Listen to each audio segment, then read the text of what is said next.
Welcome to Pennsylvania Newsmakers, and as always, thanks for watching. Well, the school mask mandate, but first, big news in Pennsylvania's governor and U.S. Senate race. We'll get to that after these words. Welcome to the fast-paced and unrehearsed weekly discussion featuring the leaders who help shape your world. Join us as we address the issues that impact you each and every day. This is Pennsylvania Newsmakers, and now, here's your host, Terry Madonna. Joining me are two of Pennsylvania's top reporters, Brad Bumsted, he's the bureau chief with the caucus, and John Micek, he's the editor-in-chief of Pennsylvania Capital Star. All right, John Micek, I want to start with you.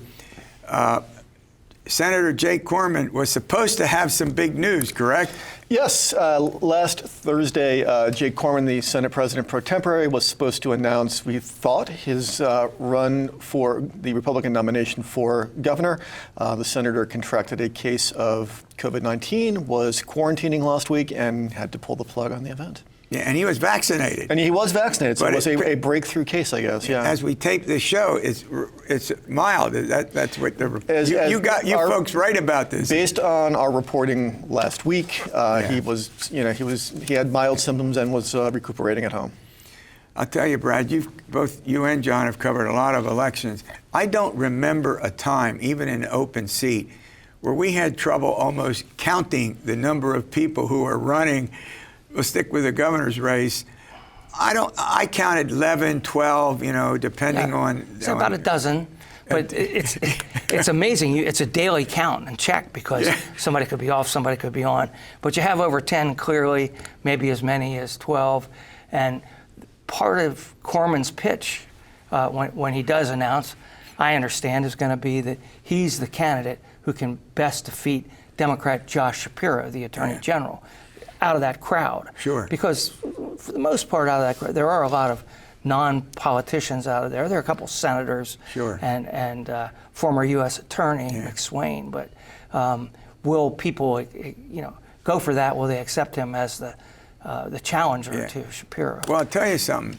I would be stunned when it actually comes down to, running. Not now when you can file, you can do the paperwork. And I would be surprised if more than 5 or 6 run. Millions of dollars to run statewide, correct? Yeah, I mean, that's always happens. There's always that thinning of the herd when the pack becomes becomes clarified, and we know where the money is going, and we know what direction the polling is going in, and that kind of stuff. I mean, a pack this large, obviously over the long haul, is unsustainable.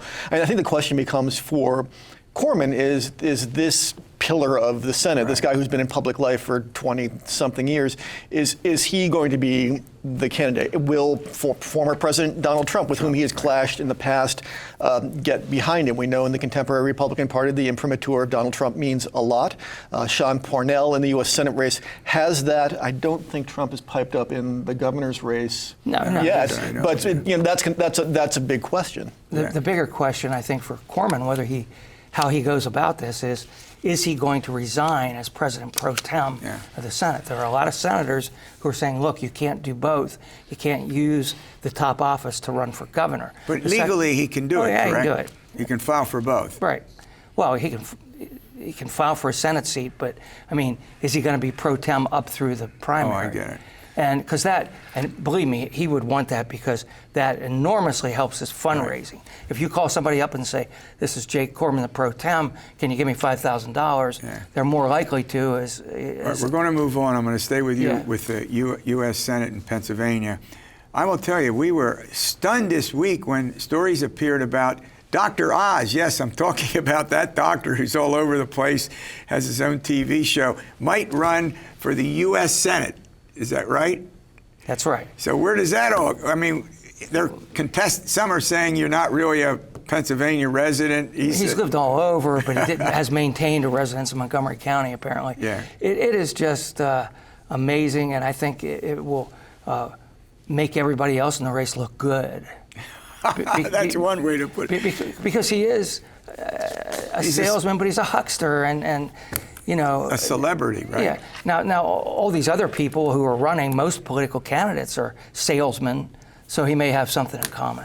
Anything? Yeah, just add another seat to the clown car. I mean, there's just like the primary pack running for governor. There's 26, I think, candidates all told between the Democrats and Republicans in the U.S. Senate race. Just, he's just another voice in there.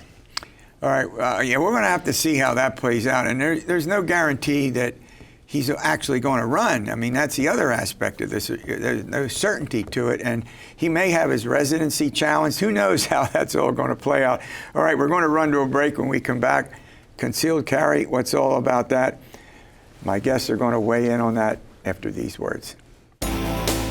This broadcast of Pennsylvania Newsmakers is presented by the Pennsylvania Chamber of Business and Industry, the statewide voice of business, and by the Pennsylvania State Education Association and Partners for Public Education, bringing the power of a great education to our schools, our students, and our communities.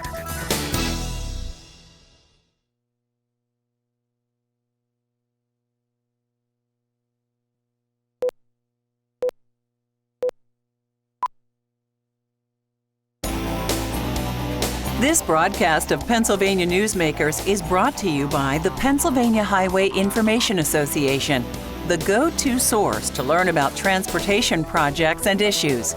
Please visit pahighwayinfo.org. And by the Pennsylvania Manufacturers Association. Business in Pennsylvania is our business. All right, we're going to talk about guns, something called conceived carry. Do I got that right? Concealed carry. I'll get that right. All right, take it.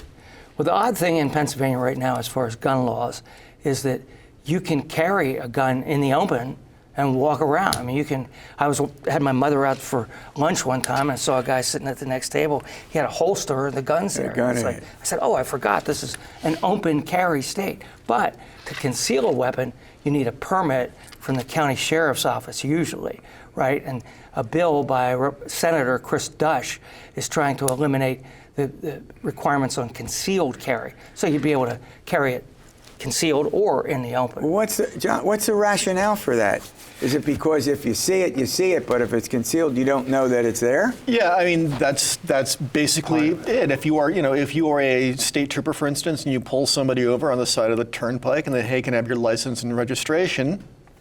Guy opens his glove box and there's a pistol sitting there. Like it's like, Katie bar the door. It's there's a reason why. I mean, you can't conceal a weapon. People have to, seeing it is one thing, concealing it is quite another. The proponents of this bill refer to it as constitutional carry. They argue that nonsensically, in my opinion, that the Second Amendment right to keep and bear arms is unlimited, despite 250 years of U.S. Supreme Court case law to the contrary.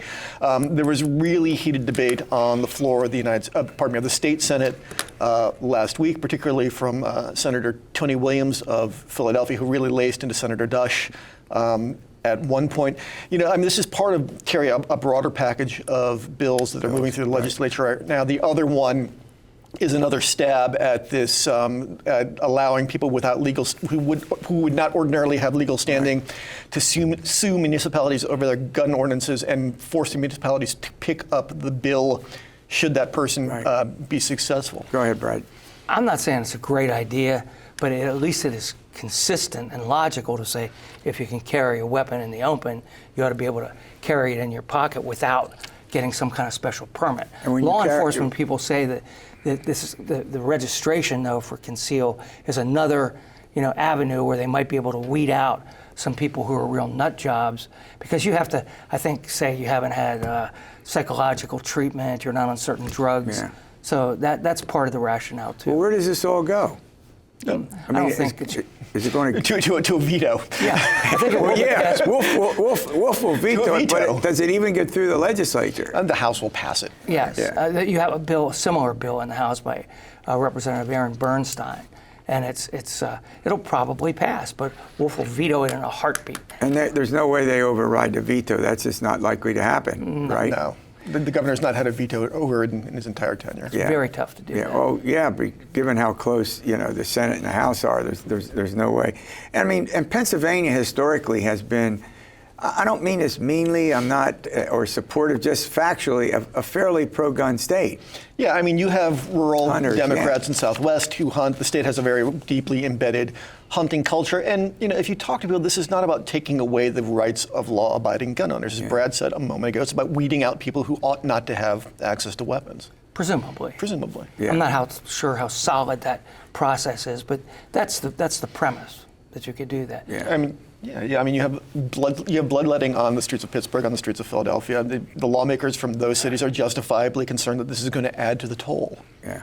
Well, look, I want to thank you for coming in and providing an update on a number of important issues. All right, we're going to talk about school mask mandates, and we'll get to that soon. This broadcast of Pennsylvania Newsmakers is brought to you by Cross-State Credit Union Association. Credit unions, where people are worth more than money. To find a credit union that is right for you, go to ibelong.org. And by the Energy Association of Pennsylvania, Pennsylvania's energy information source.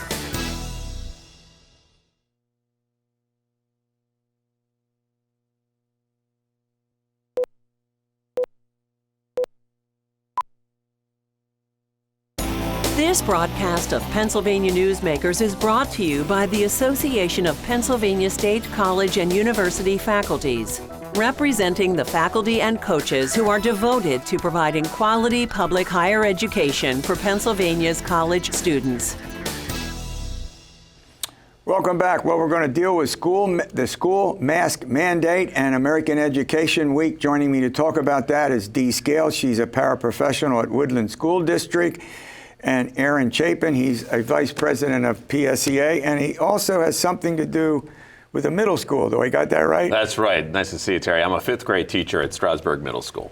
All right, well, let's start. I'll tell you, hugely controversial, the schoolhouse, the mandate, and you read stories about it almost every day, with what was going on in the school districts, and there were partisan differences on it. We don't have to get into that. So let's start with the big impact that it had.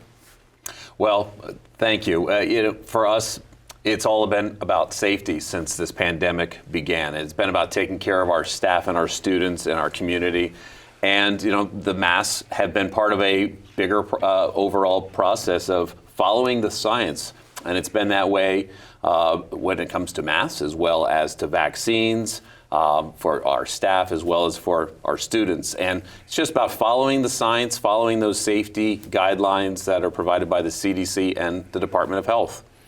Yeah, well, Governor Wolf just recently said it's going to end at the end of this year, which I presume will leave it up to each school district. And that was the big debate, whether the state should do it or an individual school district should do it, correct? Correct. Mm-hmm. And the exemptions, but then we had the Commonwealth Court that said the Secretary of Health does not have the authority to do that, right? Well, and I'll stay away from the politics of it all, but it's been a part of the overall process to get ourselves to a better place in our schools. And this was the way that it was sought out to be, where after time of wearing our masks and getting the vaccinations and boosters, that we would then be in a safer place where local districts could make that decision ultimately. Yeah. I'll tell you, we heard and read a lot about the schools, this 500 school districts in the state, a lot about that. And, and we went into internet learning, I'll call it that, Zoom. I call it Zoom because we've all become so used to it. Right. And that students just don't learn as well. What do you think? I agree. Having the students in person makes a huge difference in the learning curve. For example, I have children myself, they're 13, and they both struggled really hard working online. They just couldn't handle, I guess, the virtual learning without doing the hands-on work like they would do with their classroom teachers and support staff in the buildings. They needed to be around their friends to be in the classroom. Yeah. And being in the classrooms, I think, is a great idea because now They can go in there, they can interact with their peers. They get the help that they need from teachers and support staff. And also what the schools do is give them mass breaks in between. And also the desks are spread apart so that they can still have their breaks and still learn in the classroom and feel at peace. I'll tell you, I do, I'm sure a lot of folks out there as well do, things a lot on Zoom. It's starting to fade away just a little bit. We're doing more in person. And, after 15 or 20 minutes on Zoom, you can just tell people are doing other things. Right. Am I right about that? Absolutely. Correct. And they're not getting involved so much with the details of learning, but they're probably doing their email or playing a game. I mean, I'm smiling about it, but it's serious. It's very difficult for adults and of course our students, and that's why it's been our top priority this school year to keep our kids in school for as much of the year, if not all of the year. And things are certainly looking they're looking better as we make our way through the fall. Yeah. All right, we're going to run to a break. When we come back, I want to ask you about your experiences as a education support professional, and we'll get to that after these words. This broadcast of Pennsylvania Newsmakers is brought to you by the Pennsylvania Medical Society. Inspired physicians committed to the good health of Pennsylvanians and the advancement of the practice of medicine.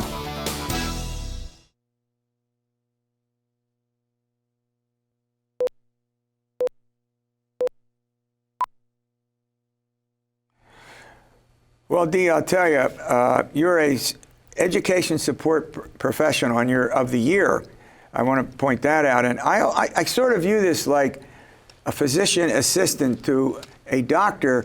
You're a support professional for teachers. Do I got that right? And other school personnel? Correct. Mm-hmm. Well, what do you do? Yeah. Well, my role is a paraprofessional, which is a teacher assistant. I work in the classroom under the supervision of my teacher. What we do is we go into the classroom and work with the students to help them succeed academically. Then we have other positions like cafeteria workers. They're the ones that prepare the nutrition meals for the students. We have our clerical staff who help run things smoothly to make sure that learning takes place.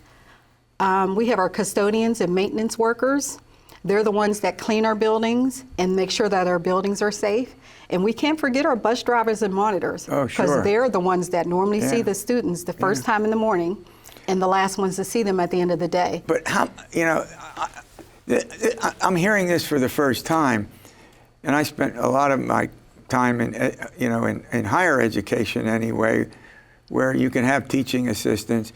How widespread are support professionals? We're pretty much widespread all across the state of Pennsylvania, actually across the whole United States. Yeah. They used to be called teacher assistants, and they changed the name into paraprofessionals, where they make sure that paraprofessionals are highly qualified going into the classrooms. I can't let you get out of here without talking about American Education Week. First of all, what is it? It happens every November, and it's a great celebration of our public schools. And we focus on the professional staff, the support professionals, our communities, and our parents, and just really how great it is that all students, no matter their backgrounds or their economic background as well, or wherever they're from, they're welcomed into our public schools. And we provide them with a great education and to prepare them for their adult lives. Yeah, well, I mean, do you do some assessment of how the school year is doing?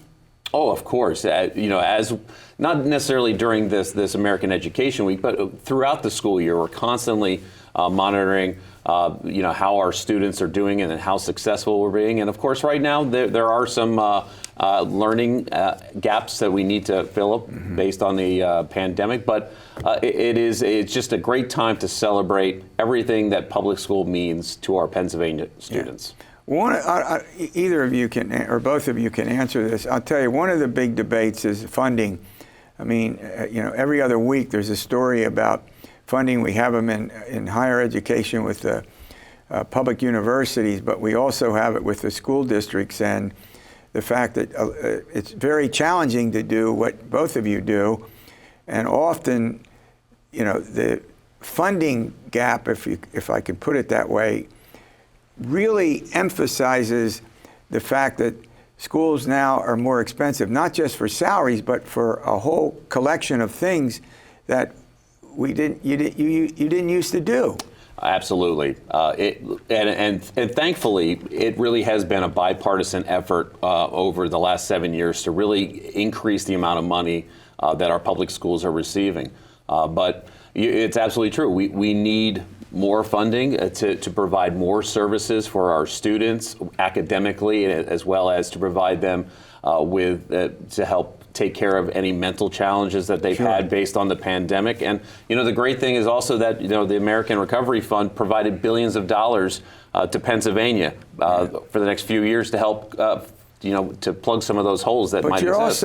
But in the schools, teachers and support professionals like you're doing things that 10, 15 years ago the schools weren't asked to do, right? Correct, absolutely. Yeah, I mean, you have counseling, you have to be concerned about students and their home life and students and drugs. I mean, maybe that drugs, ubiquitous, but now there's much more emphasis on that, right? Our schools are the cornerstone in Pennsylvania, and we provide so many services to our students, not just academics, but just to take care of them health-wise, because it takes a lot to raise our children these days, and we provide them a lot of resources. Yeah. All right. Let me ask you this: we have your PSEA's Education Support Professional of the Year. What does that mean to you? Oh, it means the world to me. I am actually honored. I'm extremely honored and thankful to have received this award.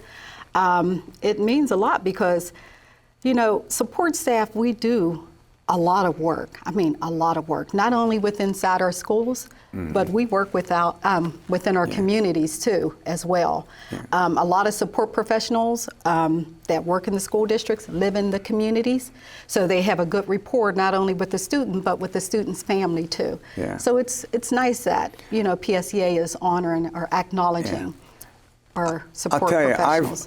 I have an awful lot of interns over the years I've had, I should say, and I don't think people understand the value that some of these people, like interns and other support professionals, can bring. Our support professionals, Terry, they make our schools run. We could not keep our schools open without them, and they play a tremendous role in providing our students with the education that they so need. And Dee's a great example, not just of what great support professionals are, but great educators are, and we couldn't do it without them. Yeah. No, I think you're absolutely right, and we probably need to give more emphasis to that and more credit to the profession, as I pointed out about physician assistants and the doctor I had on said, right on, right on. Well, look, I want to thank you for coming on. Thank you, Terry. Thank you for All right, having we'll see you us. next week for another edition of Pennsylvania Newsmakers, and as always, stay well.